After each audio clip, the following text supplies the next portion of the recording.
वालेकुम। पाक तिरुज़ुबान में आज हम लेक्चर नंबर 10 और 11 को एक साथ डिस्कस करेंगे।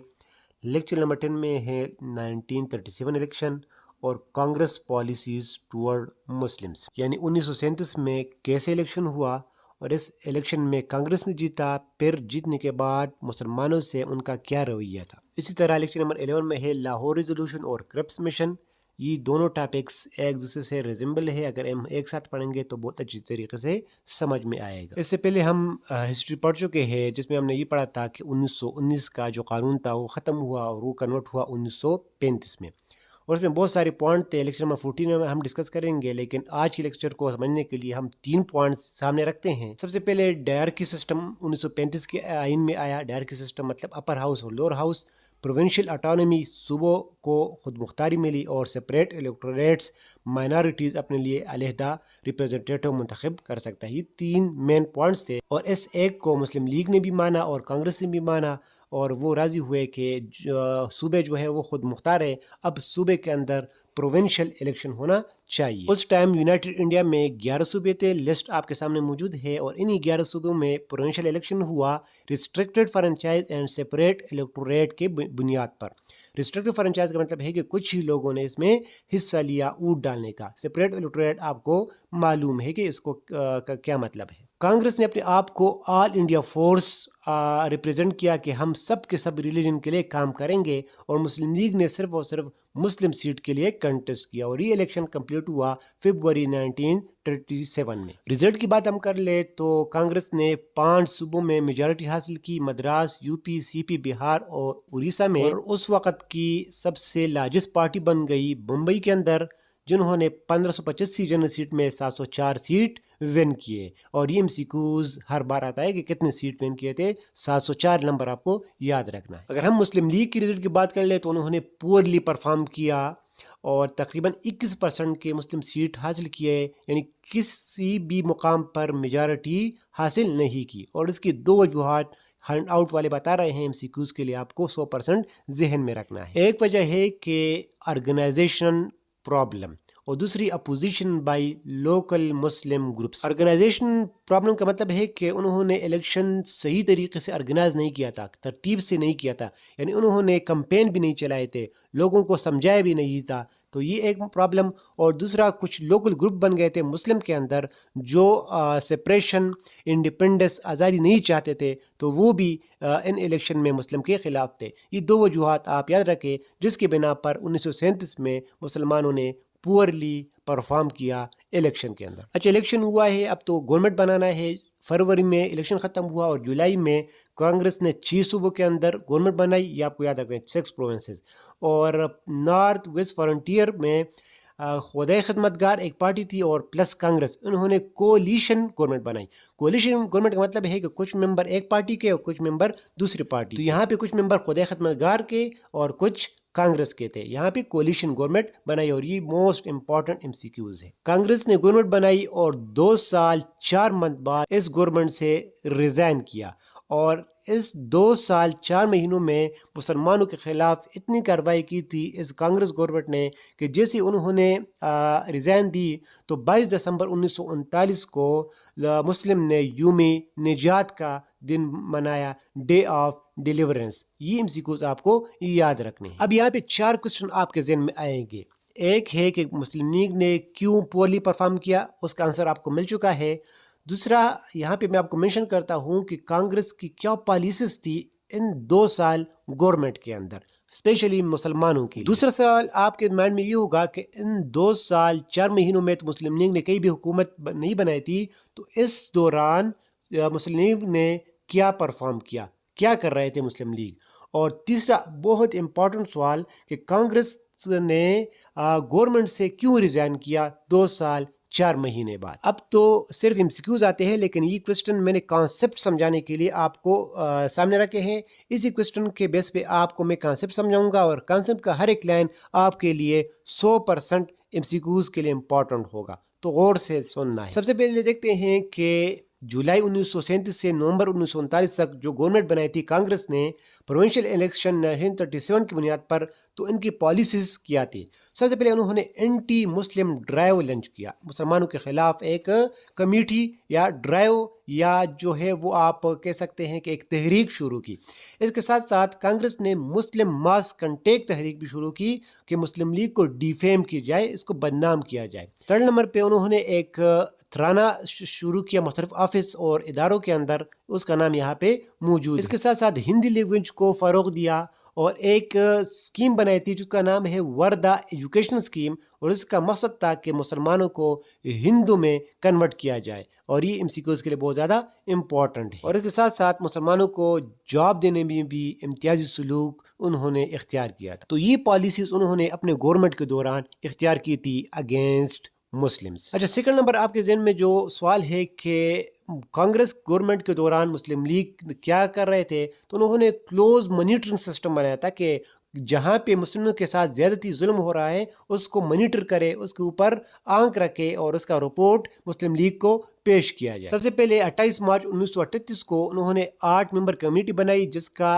प्रेसिडेंट था राजा सैयद मोहम्मद मेहदी ऑफ पीरपुर, और उन्होंने अपने रिपोर्ट पेश किए हैं 15 नवंबर 1938 को। और इस रिपोर्ट में जितने भी मजालिम हो रहे थे 7 प्रोविंसेस के अंदर मुसलमानों के खिलाफ, वो इस रिपोर्ट में मौजूद थे, और इस रिपोर्ट का नाम है पीरपुर रिपोर्ट और इसके प्रेसिडेंट के नाम पे है। इसके अलावा एक और कमेटी बनाई जिसका प्रेसिडेंट था मिस्टर शरीफ मार्च 1939 के अंदर, और इनको ये काम दिया गया कि जितनी भी इनजस्टिस नाइंसाफियाँ हो रही है मुस्लिम के साथ, स्पेशली बिहार में, उसको नोट किया जाए और रिपोर्ट पेश किया जाए। तो ये बिहार के अंदर कौन सा रिपोर्ट था? शरीफ रिपोर्ट। इसके अलावा एक और रिपोर्ट तैयार किया गया था फजल हक ने, जिसको हम कहते हैं फजल हक रिपोर्ट, दिसंबर 1939 के अंदर।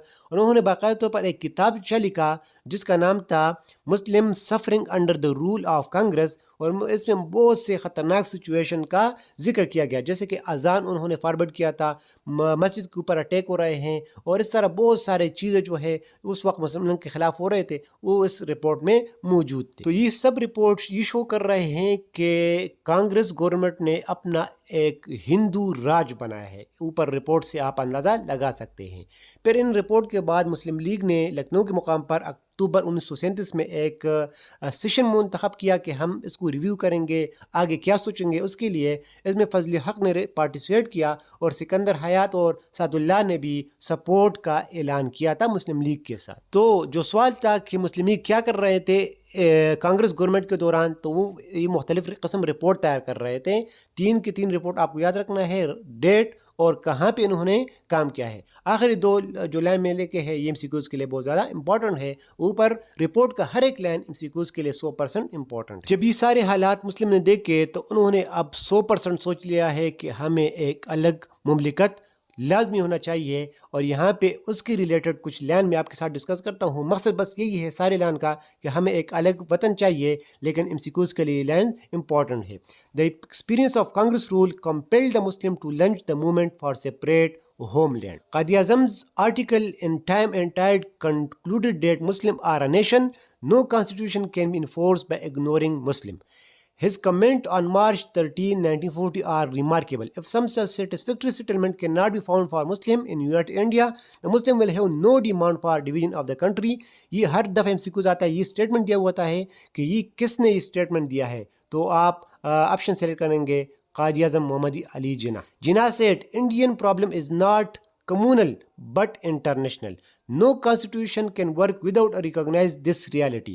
Muslims of India will not accept a constitution that establish a government of the Hindu majority on them. If Hindus and Muslims are placed under one democratic system, this would mean Hindu Raj. ये statement भी आपको याद रखना है कि किसका है? कायद-ए-आज़म मोहम्मद अली जिन्ना का। जब मुस्लिम ने अटल फैसला किया कि अब हमें एक इंडिपेंडेंट स्टेट होना चाहिए, तो इसलिए वो इकट्ठे हुए और इस रिजोल्यूशन को और इस सेशन को और इस मीटिंग को हम कहते हैं लाहौर रिजोल्यूशन 1940, जो कि 22 से 24 मार्च 1940 के दरमियान हुआ, जिसके प्रेसिडेंट थे मौलवी फजलुल हक और सेकंड प्रेसिडेंट थे चौधरी खलीकुज़्ज़मान, और ये फाइनली ये लाहौर रिजोल्यूशन अप्रूव हुआ 24 मार्च 1940 1940 کو۔ اس میں یہ بہت سے پوائنٹ ہے MCQs کے لیے اتنے امپورٹنٹ نہیں ہے، لیکن سارے پوائنٹ کا بس یہی ایک مقصد نکلتا ہے کہ جہاں پہ مسلم میجارٹی ہے وہاں ایک الگ مملکت بنائی جائے۔ اور لاہور ریزولوشن کے دو اسٹیٹمنٹ میں پڑھتا ہوں، MCQs کے بہت امپورٹنٹ ہے۔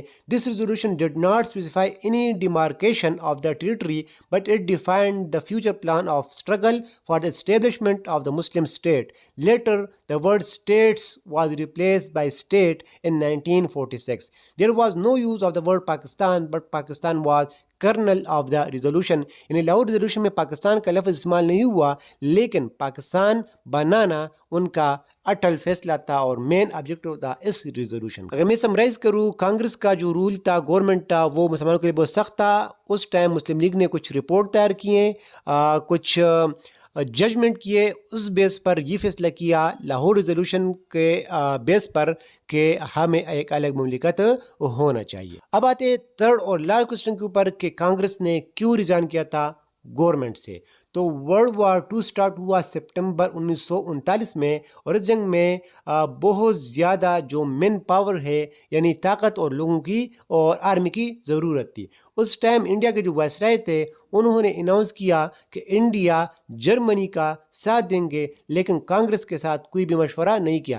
بغیر مشورہ کے انہوں نے یہ اعلان کیا، اور آپ کو پتہ ہے کہ کانگریس نے بھی 6 صوبوں میں اپنی حکومت بنائی ہے، ان کے ساتھ مشورہ کرنا چاہیے تھا، لیکن انہوں نے مشورہ نہیں کیا۔ اسی ایک بنیاد پر انہوں نے گورنمنٹ سے نومبر 1939 کے اندر ریزائن کیا، اور جیسے انہوں نے ریزائن کیا تو مسلم نے 22 دسمبر 1939 کو یوم نجات کا دن منایا، کیونکہ ان کے پالیسیز بہت سخت تھے مسلم کے ساتھ۔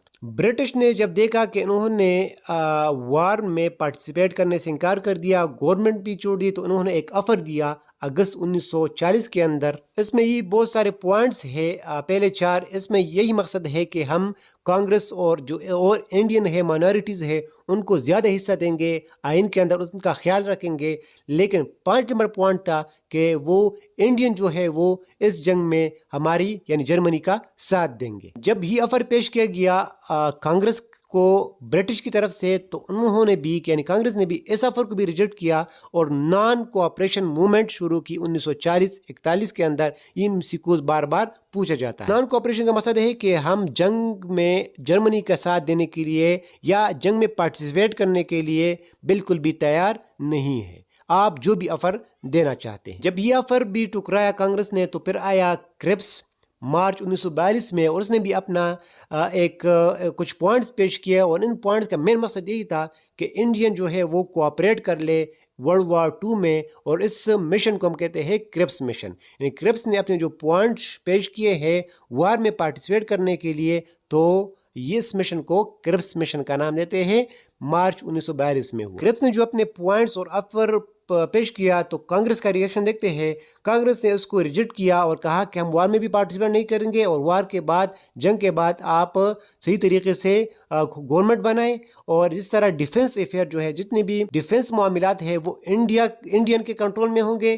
اور اس کے بعد انہوں نے یہ ایک تحریک چلائی کوائٹ انڈیا اگست 1942 میں کہ برٹش کو اب اس انڈیا کو چھوڑنا چاہیے، باہر جانا چاہیے۔ کرپس مشن پہ مسلم لیگ کا ریئیکشن دیکھتے ہیں۔ انہوں نے بھی اس پروپوزل کو کرپس مشن کو ریجیکٹ کیا اور کہا کہ مسلمان انڈین کے ساتھ یونائٹ نہیں رہنا چاہیے، اور انہوں نے بھی ایک تحریک شروع کی اور کہا divide and quite India. Congress نے کیا کہا تھا؟